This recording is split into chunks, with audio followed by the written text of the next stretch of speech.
Hola a todos, bienvenidos de nuevo al canal. Les traigo otro video, esta vez también de química orgánica con muy bajo presupuesto científico. Y vamos a tratar un tema que es de importancia alta para la síntesis orgánica y para las rutas de síntesis, y se trata de los epóxidos. Esto va a constar de dos videos. En el primero vamos a ver las transformaciones que sufren los epóxidos y después vamos a ver cómo sintetizar epóxidos directamente. Así que vamos a partir. El video de ahora que toca es transformaciones a epóxidos. Primero hay que recordar qué son los epóxidos. Los epóxidos son ciclos tensionados de éter donde un oxígeno está unido a dos carbonos adyacentes. Ahora, los epóxidos son mucho más susceptibles al ataque nucleofílico que otros éteres, principalmente por su tensión angular. Ahora que veamos el dibujo de los epóxidos, vamos a ver a qué se refiere la tensión angular. Y como ya les comentaba, suelen ser intermediarios importantes en síntesis. Ahora hay dos reacciones principales que se trabajan en síntesis orgánica, ¿verdad?, sobre epóxidos, y son las aperturas de los anillos. Principalmente y primero tenemos la apertura nucleofílica de epóxidos, que es lo que se ve a continuación. Primero veamos el epóxido como tal. Si se fijan, el epóxido tiene el anillo tensionado acá,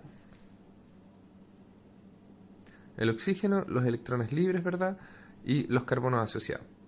Ahora, si vamos a hacer una apertura nucleofílica del epóxido, como dice el nombre, lo que necesitamos es un nucleófilo. Y es lo que tenemos acá. Tenemos nuestro nucleófilo que se va a acercar por el otro lado del enlace que vamos a romper. Vamos a formar el siguiente estado de transición. Fíjense que es un estado de transición bimolecular. O sea, acá tenemos un gran componente de lo que vendría a ser, por ejemplo, una reacción SN2. Y quedamos con nuestro producto. Ahora, para la apertura de epóxidos normalmente vamos a terminar con alcoholes, por no decir siempre. Y hay que tener en cuenta este último paso de las protonaciones y desprotonaciones en los mecanismos, son importantes.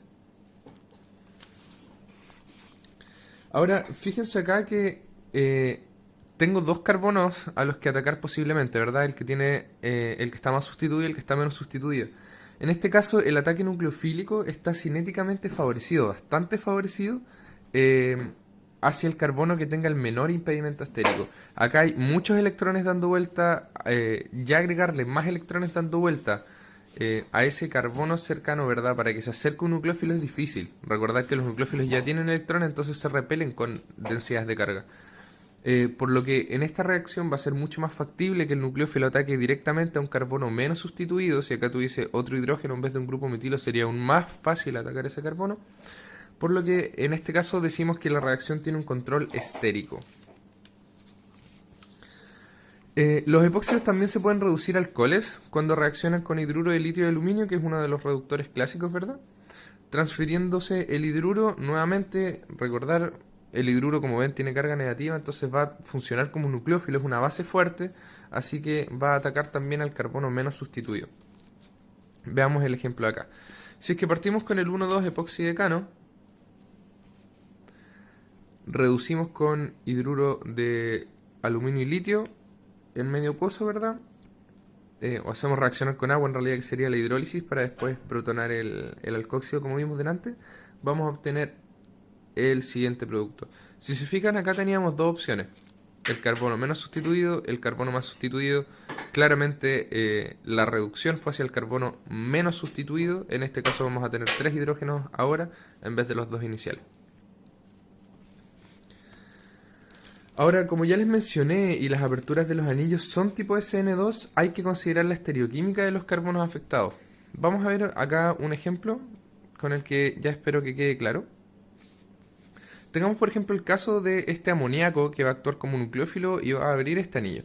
Fijémonos primero en la configuración absoluta de los dos carbonos a los que es posible atacar. En el caso del carbono de acá, tenemos que contar que el enlace más importante, ¿verdad?, es hacia el oxígeno, y acá tenemos un carbono unido en oxígeno. Entonces el orden de enlace va a ser 1 y 2. El menos importante, ¿verdad?, va a ser el grupo menos voluminoso, va a ser este grupo metilo. Así que si ese está hacia atrás y nosotros lo vemos desde abajo, vamos a ver que tenemos que girar esto hacia la izquierda. Entonces va a ser un S. Veamos en el caso de acá, el enlace más importante es el directamente al oxígeno, ¿verdad? Luego tenemos nuevamente un enlace hacia un carbono que está unido a un oxígeno, entonces sería 1, 2. En este caso, si miramos desde acá también, vamos a ver ya que está el hidrógeno hacia atrás, entonces vamos a ver que para ir desde el grupo de mayor prioridad al de segunda mayor prioridad, vamos a girar hacia la derecha. Por lo tanto, la configuración absoluta es R. Una vez que ataca mi amoníaco, voy a tener lo siguiente. Mientras mi amoníaco entra, se rompen los dobles enlaces. Recordar que acá entre medio hay un estado de transición, que es el que vimos delante con los enlaces parciales, muy parecido a un estado de transición SN2. Y una vez que entra mi amoníaco, voy a abrir el anillo, formo el alcóxido y por el lado del amoníaco que entró, ¿verdad? Vamos a tener un amoníaco protonado, una amina protonada. En ese caso, el siguiente paso de nuestra reacción, de nuestro mecanismo, sería desprotonar la amina para dejarla más estable, ¿verdad? Y protonar el alcóxido para dejarlo más estable. De esa forma, obtenemos el producto final, pero ahora fíjense que tenemos S y S cuando habíamos partido con S y R. Veamos cómo queda la configuración, dónde atacó el nucleófilo. Fíjense que como tacleó ese carbono en un modo similar a una SN2, la sustitución cambia la configuración absoluta de este carbono y obtenemos el isómero. Ahora, otro tipo de reacción que es importante, no la vamos a estudiar en detalle acá porque es algo que ya se entiende con lo que vimos, son las reacciones con organomagnesianos. Entonces les recomendaría o les pediría en realidad que busquen información respecto a reacciones de epóxidos con reactivo de Grignard y hagan un par de ejercicios de esos, se los recomiendo encarecidamente. La siguiente parte de la apertura de los epóxidos tiene que ver con la catalización por ácido. Y aquí es importante tener en cuenta algo. Normalmente cuando tenemos mecanismos de reacción con oxígenos, tenemos algo que es muy susceptible a un ataque electrofílico por parte del hidrógeno, del protón, ¿verdad? Tenemos un oxígeno que tiene alta densidad de carga, tiene muchos electrones libres dando vuelta, por lo que va a ser relativamente fácil para ese oxígeno coordinarse con un protón. Y cuando sucede esto, en el caso de los epóxidos, tenemos la apertura del anillo, también se le conoce como oxirano a los epóxidos por si acaso, la apertura del anillo de oxirano catalizada por ácido. Y va de la siguiente forma. Primero, y si es catalizado por ácido, bueno, vamos a ver la reacción general en realidad. Tenemos, ¿cierto?, nuestro oxirano, carga positiva, carga negativa acá. Entonces vamos a protonar, ¿verdad? Formamos el OH y hacemos la sustitución. Ahora, esto tiene un par de pasos del mecanismo. Y el primer paso, como se habrán dado cuenta, es necesariamente la transferencia del hidrógeno al epóxido. Así que vamos a estar viendo algo por el estilo.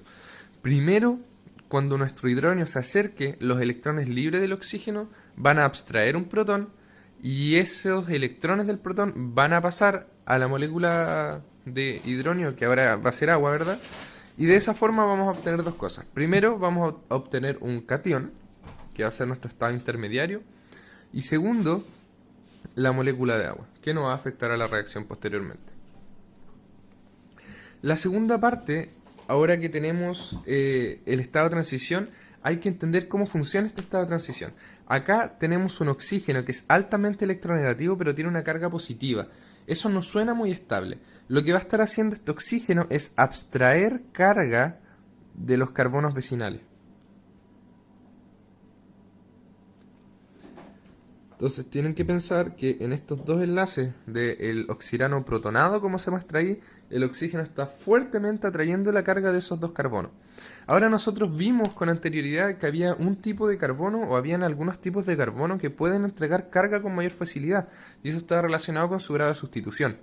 En este caso este carbono, como tiene dos cadenas alquilas, tiene varios carbonos más cerca a los que le puede pedir prestado electrones para suplir esta deficiencia de carga forzada por el oxígeno. En cambio, este carbono de acá tiene solamente un carbono, sería peor, ¿verdad?, si tuviese un hidrógeno. Y en ese caso, teniendo dos hidrógenos o teniendo un hidrógeno, no tengo tantos carbonos o grupos de los que abstraer carga para suplir esta deficiencia. Entonces aquí tenemos dos condiciones de estabilidad distintas. Si es que la gran parte de la carga positiva, se la lleva mi carbono más sustituido, estamos bien. Vamos a tener una condición parecida a un carbocatión. Y eso es lo que se ve en el siguiente. El paso 2 es un ataque nucleofílico al mejor pseudocarbocatión. ¿Por qué pseudocarbocatión? Tengan en consideración esto, no se rompen estos enlaces, como en el caso de las adiciones a dobles enlaces, ¿verdad? Donde formamos un carbocatión y podemos tener un ataque nucleofílico por cualquiera de las dos caras.